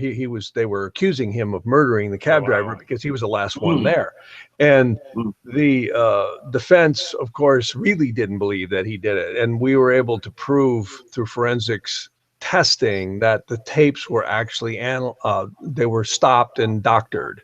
And by the prosecution. And what was fascinating is I was actually able to lift out for the jury coaxing that was on the tape that they thought wasn't picked up. And so, yeah, there was a lot of things. And then we do voice print analysis. And actually, these days, I've been doing forensics astrology, which is, that's kind of unusual. Which where you can literally, if someone says, well, okay, so-and-so's missing, you think we'll find them, or is he or she still alive? And you can cast what we call an interrogation chart. This is not your birth chart. This is literally casting a chart for the moment that a person poses the question. And if anyone's familiar with astrology, there's 12 houses, and each house represents an element of life, and you can tell very accurately. That can be used also in medical astrology. When I was a little kid in the 60s, my mother had medical astrology sitting around, and I'd never thought much of it until later on. And then I got into Ayurvedic astrology, which is analysis of imbalances in the body, which is, that's what doctors seek to do. They'll test you, give you an MRI, what have you. But another way to look at it is astrologically. Oftentimes, diseases are caused by imbalances in holes in the etheric double known as our auric field, and then it manifests in the physical form. So it's interesting because astrology has given a lot of insight to people. And I always, I'm not anti-doctor. There's some doctors that are really, really good. And I always say, keep seeing the allopathic doctor because they have great testing. The problem is they often treat the symptoms rather than address the causes. And you can't blame them 100% either, because oftentimes there's no way to identify the causes through certain types of sciences. Other times they can't. But you take someone like cancer, that a lot of times that can be caused by other things. And I certainly cannot practice medicine. I can't give people medical advice, but we've seen some interesting things show up in the astrology that pointed people in the right direction. And then when they took that up with their doctor, they said, well, yeah, try it, supplements or whatever. And again, I can't give medical advice, but it's been an interesting, thing to look at. And it's you could do that in many areas. Interrogation astrology is fascinating. I mean, I've had people, where's my cat, and you can see whether it's ever coming back, It's up a tree. I've had people with missing money, relationships every single day of my life. I mean, I've done thousands of these interrogation astrology, and they're, I get it a lot in relationships. Is this person right for me? Are we going to stay together? Or do they understand me? Whether it's a man or woman or whatever, or even like couples. So I just look at the chart and you get some amazing insight. I really say, forget Trinity, Neo, and Morpheus. This is like a spiritual matrix. It really, really is. I really it's an interactive consciousness. Rhodey always has the best questions when she calls in. I think in the questions you asked, I found like 7 other show topics we could do. Yeah. Oh my God, that's so much here, Earl. Anything else, Rhodey, or is that about it? That was it. I just want to say, Jeff, you were one of the most interesting and informative guests, and I've got like 3 pages of notes. I'm going to be researching things this on the JFK thing. I have to tell you that never got legs. What happened was I was approached by a law firm, and I can't mention who and where. This particular individual had footage, audio, and film. And there wasn't video, because I remember when JFK was killed, I was just a little boy, and he was absolutely convinced, as many people still are, that there was multiple guns from various locations. And what we were going to do was to measure the actual impacts visually, because of course the speed of light is infinitely faster than the speed of sound. Right. So you can get delays in milliseconds in sound, whereas and forget light is infinitely faster. So we were starting to look at, okay, when a shot happened versus another shot, was the impacts at the same rate? And we were going to use acoustics primarily to measure against visuals, as to prove that these shots were not where they said they were coming from, versus being more than one gunman, this lone gunman theory. And it never got legs. And I was kind of mysterious. What happened was he was all gung-ho, and it just dried up. It's like somebody warned him, don't mess with this. And the funding just immediately got pulled, and we never pursued it. But it was fun to strategize how to go forward. The History Channel just recently did the documentary or whatever, trying to prove everything, all the conspiracy theories wrong. And it ticked me off, because some of the things that I've always been into the JFK assassination. I'm a big conspiracy person. I don't bring it up on the show a lot, but I was like, no, they're wrong on certain things. They're like really trying to push the official Warren Committee story. All these years later, still. Well, thank you, Rhodey, for calling in with you always have great questions. Well, thank you. All right. Good night, guys. Bye, Rhodey. Good night. And she does her research. All right. Well, it gets coming in. So I didn't know that about you. I should be doing my research. That's awesome. Especially the voice analysis too. I mean, that's really there was a lot of cases. God, it was kind of I think one thing everyone should do is go into a maximum security prison once in their lives. They'll never want to commit a crime. Right. I used to have to go into maximum security prisons. I didn't do it a lot, but I did it several times, where I would have to voice print an inmate for a particular crime that they were on a recording, say a phone line tap or something like that, because it was audio. And I'd go in there with federal agents, and it's just like, oh my God, it's just like so heavy. Talk about entities. There is so much, that's another thing, that's germane to this subject, is elementals. Elementals are something the Egyptians, the Vedantic priests, and also many of the modern priests, and when I say modern, I'm talking the last, couple thousand years, we're very, very acutely aware of. And that is, and I think everyone can feel when they walk into a room right after a fight, or there's a heavy feeling, it's like right after a thunderstorm, there's ions in the room, but there's more than that. And these are what we know as elementals. And elementals are literally etheric energy. In fact, believe it or not, every single human being drawing breath is what we call thought form elemental generation machine. In fact, your third eye chakra is where it's believed these come out of. If you get trained in reading auras, you can actually see them come out of people's auras. You can see them come out of the third eye chakra. They bump out into the aura, and they will go usually into the base of the spine and get regeneration. And this is why positive thinkers are actually right. This is where the law of attraction thing that was originally invented by Abraham Hicks, also known as Esther Hicks, whose husband just died. And she was very correct in that. And that's not anything new. The ancient Tibetan lamas would actually take their disciples up into the mountains and draw these sand circles, and they would have them meditate and create deities. Then when they would go down into the village, people would see these huge auric deities around them or feel them, and then they would be very revered. And it was up to the disciple to figure out that it wasn't real. It was something they created. So, and this is, again, if you get around Tony Robbins or, you know, the people like, you know, Zig Ziglar and, of course, Napoleon Hill. It reminds me of a topa, or what do you want to call it? I know it's the wrong word for the Tibetan idea of creating a thought form. That's right. And the Egyptians did it, protecting the temples. But here's the interesting thing, and this is why if you go to anything like the political election this year, look at how charged it is, how angry everyone is. Oh, God. It makes me sick watching it. Well, it does. And then you also go to a religious ceremony of whatever type or a sales meeting. What do? They use the art of emotion. Now, most of these elementals are very temporary unless they're created by a very knowledgeable individual. Elementals are extremely powerful. You can feel them in sacred places. You can feel them in negative places. Like if you go into a bad neighborhood where all repetitive things are going on, it has a heavy energy. And this is a big part of clearing properties and adjusting energies.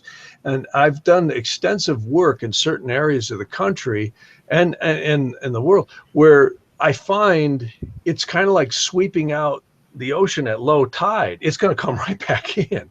So it's like you can push it back, but unless you stop what's continuously happening, it's going to re-energize.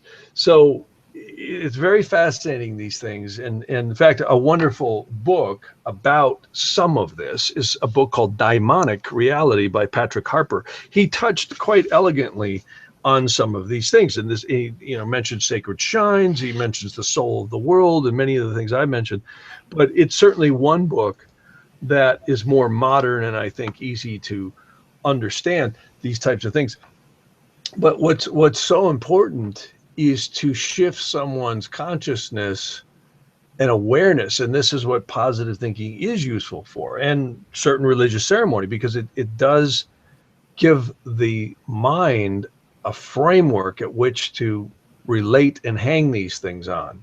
And it's I think a big element that has to be addressed when clearing a place, because if you don't just clear it and then put something to barricade it from coming back in, it will just repeat itself. And often I find there's certain scripture that is coded and certain names of God that are encrypted in the Psalms and in the scripture that are very powerful. And these things don't seem to like them. They dissolve or they get away. Oftentimes it's not demonic. It's elementals that act demonic. They literally feed parasitically off of energy. Well, and you could say witchcraft in a way, or voodoo, or curses upon people as an elemental form, right? You know, that's somebody's can be, form. It's usually that more. Yeah, it's usually that more than evil spirits, and that karmically is really stupid. I mean, I really dissuade people from playing around with magic, because it's not anything that's going to benefit anyone, and many people are enamored by it. Many kids today are exposed to games and different things that really, you know, Harry Potter was one of them, and yeah, it's fun and it's titillating. But I think when people take this stuff too seriously and they start really playing with it to manipulate others karmically, they're creating a lot of energy that could really not be very favorable for them, because I think the law of karma, and in the Kabbalah they call it tikkun, one and the same thing, is what we see in astrology. And what I always try and do is tell people there's nothing in the chart that they can't make better if it's not good, because that's the whole premise of ancient astrology. You analyze astrology to see what energies you have coming at you. But like an airline pilot, there's always something you can do to alter this energy. In martial arts, that's exactly what they teach you. If someone's going to strike you, there's a number of things you can do. You can deflect it and get out of the way. You can use their energy against them. That too. So again, it's all about conscious self-awareness and also intention. And if your intention is to help people, which it should be, it's a wonderful tool to analyze our perception of reality from a different viewpoint. Well, there's so much information that, like, I got people like, wow, I'm gonna have to rewatch this episode. You were definitely, when you said master astrologer, I'm sure you've overtaken me with like so much information. I mean, it's just in a way I kind of don't like that term because my wife coins that term. She does marketing and a lot of people call me that, and I really, I'm a little more humble than that. I kind of like, I would rather say I'm just someone using a very ancient tool that stands on the shoulders of some very, very divine and sacred people who are very knowledgeable. And I just try and help people with it. So, and I find astrology is only one tool in a spiritual effort to help people. And it certainly is good, but it's not the be all end all either. There's a lot of, like the things I mentioned, there's certain karmic clearing prayers, there's gemstones, there's things to be aware of. Another thing I haven't shown you, which is a formidable tool, is location astrology. And here, I'll turn the camera back on. Go for it. Location astrology is literally mapping. You can see here on the screen, it's mapping your energy. Let me tilt this screen a little bit. And everyone is different. Nobody has the same location astrology. It was said that the numerology of your name combined with the location was two ways you could really go forward and make changes. And you can see here that these things can also be animated. There's transits and progressions. You see the stuff flying across the screen. It's like a weather report. So it really is. And I have had so many people. I've really enjoyed the clients that I've had over the years. There's some of them who are actually psychiatrists and psychologists. And I can tell you one story. I had a guy who was a psychiatrist, and he moved with his family from one location in the country to another. And he called me up and he said, I really am losing my mind. He says, I'm on medications. He said, my other doctor friend's prescribing it. He says, I have lost my mind living in this new place. And he says, I'm just wondering if you can see anything. Well, you can see these horizontal lines. Everyone has them. And this, you'll notice, it's kind of hard to see over here, but each one of those is a combination of planets. And of course, we can look anywhere on the globe.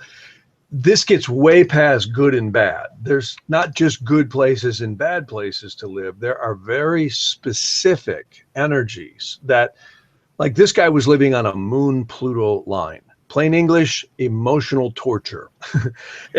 Or better yet, emotional intensity. See, so, go ahead.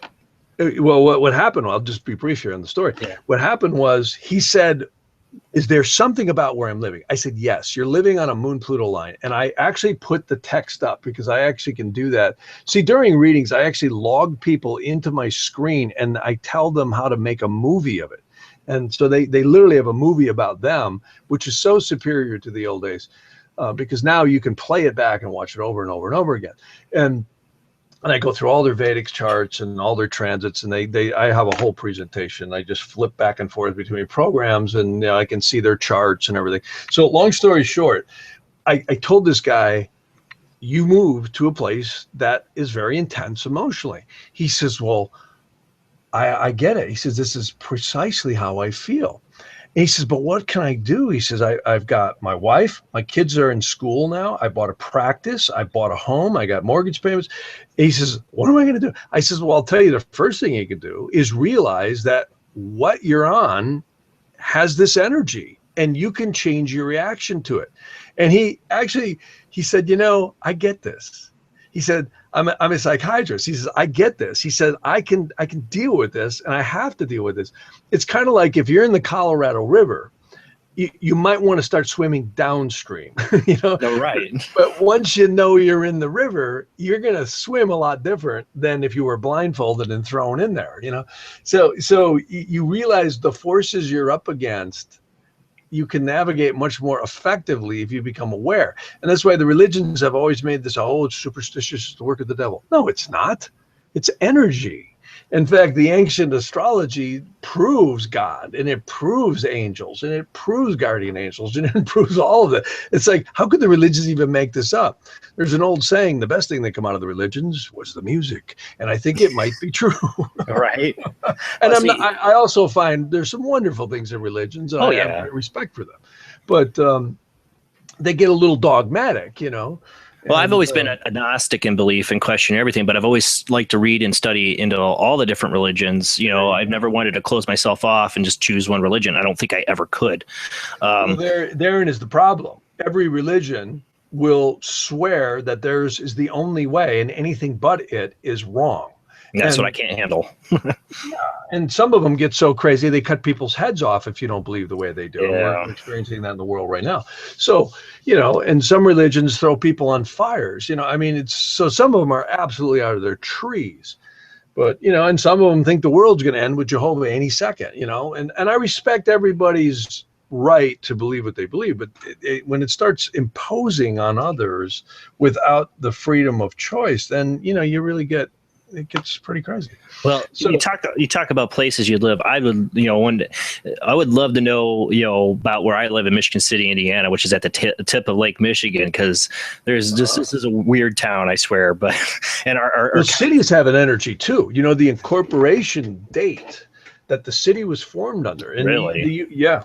In fact, do you know that the Romans used to do a ritual before they would sack a city to chase the angel of the city out? That's a historical fact. You can look it up on the internet.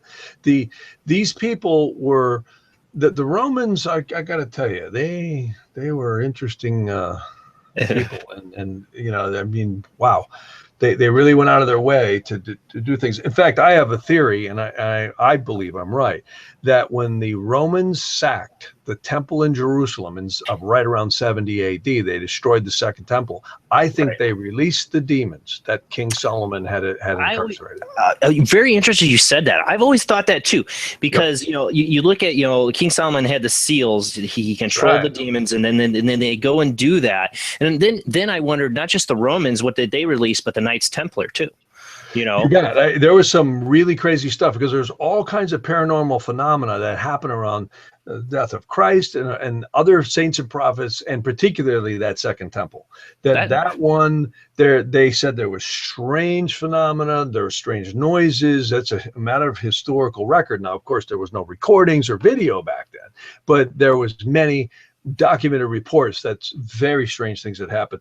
And again, if you look at the world ever since that point forward, not that there wasn't wars before, but there really, I mean, it's just been war after war after war after war. And look at the world right now. I mean, this is one of the central things with the election right now. Let's go get them, you know, put the rifle butts on them, carpet bomb them, carpet bomb them, right? So, and you know, it's just been a lot of dissension in the world. And you know, Gandhi said another comment I really liked. He said, when God created karma, God could just sit back, create the earth, maintain the earth as a very divine place, which it is, and let the souls play.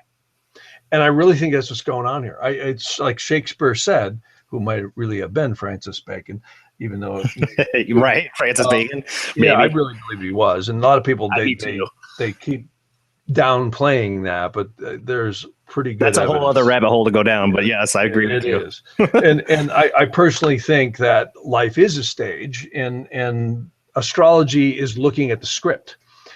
But that's beautifully put. It's not the actor. See, you got to remember, if you hand Meryl Streep a script, you're going to get a totally different movie than you're going to get a first-year acting student. See, and same thing with De Niro or whoever else you might like. They are going to play that different. And that's, I think, the art of what astrology offers. You become a more experienced experiencer, if you want to put it that way, or you become a more conscious experiencer when you become aware of the script that you're playing, you don't even know you've been handed, that you might have created. Well, I do have to end the show because my wife's waiting up for me with a 1 month old to take her off her hands. But You've been an awesome guest. But I want to say this for myself. I would love to have a reading from you. How do people contact you for readings? Do you do readings, or how does that work? Yeah. Oh, yeah. I do it all the time. It's Jeff at jeffharman.com, and that's HARMAN.com. So it's Jeff at jeffharman, HARMAN.com. And yeah, the best way is sending an email, and Camille will certainly respond, and I can take it from there. Again, these days, I have two different types of readings. One is a smaller reading. She likes to call it an express, which is approximately an hour and a half. And when I do readings, and my full reading is about 2.5 hours. When I do readings, I really spend a lot of time before I get on. I have a whole page of notes that I write out on ancient progressions, location, Vedic astrology, etc. And I analyze a lot of things because I really like to be prepared when I get on the phone, because, I've had certain astrologers say to me, "Oh, I only spend a few minutes." I'm like, well, that's the person's life. You got to really take a little care what you start throwing at them. And then I think today, the power of the internet is just amazing. I have clients all over the world who call me up. I mean, literally all corners of the world, South America, Australia, Europe, Russia, I mean, just everywhere. And they jump online, and I give you a code, you log right into my computer. And whether you have a PC or a Mac, the Macs work the best as far as screen recording, and you get the audio and the visual. Or if you're using a PC, you can certainly use Google Plus, or you can use Bandicam and just screen record it. And you got a movie, and you're the main character. And what's great is I've had so many people. It's been about 5 years now since we've been really effectively able to do this with the power of the internet. And it's so much different than years ago with, someone walking out of my office with a cassette tape and, a pile of papers. Right. It's just so cool now. It's so visual, The beautiful thing of technology. I wouldn't have been able to do this show without it.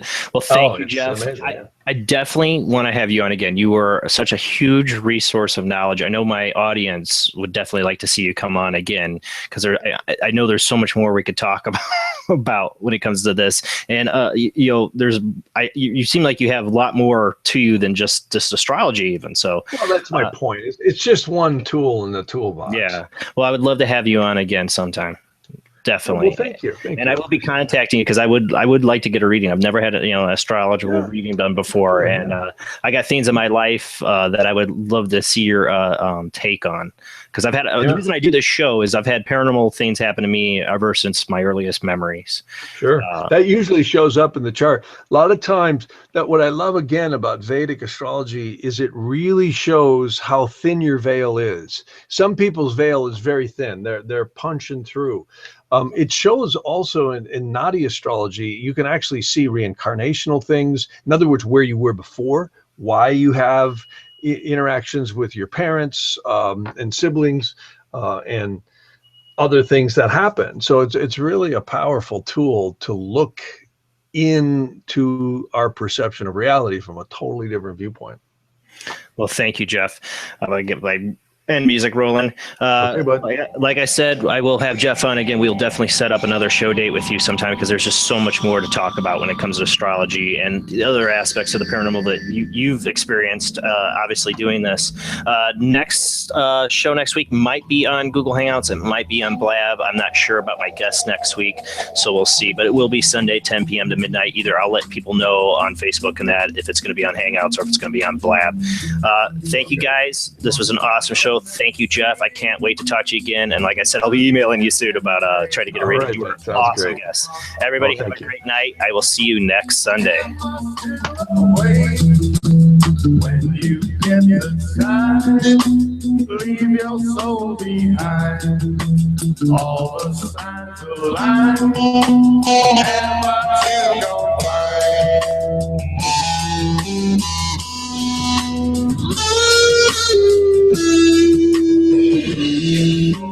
Way where silence holds the day, just know it is where the living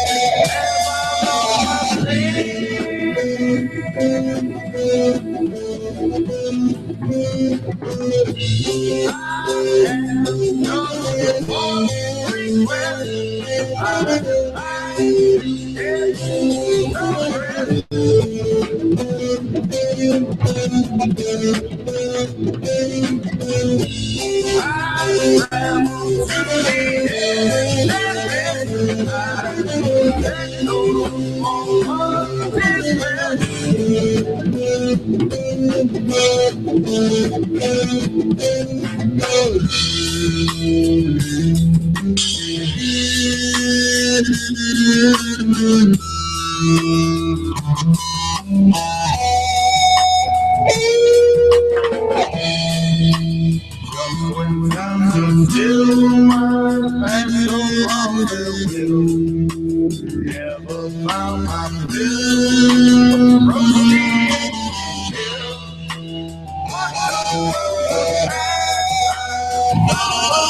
Thank you so much, guys, for watching the show. This was an amazing guest tonight. He had so much information. It makes me want to get back to all of these books you always see behind me. I have a lot of books that pertain to a lot of the information he has. Not all the books he has, I'm sure, but very interesting. I will definitely work to get him back on the show. There's so much more we could talk about.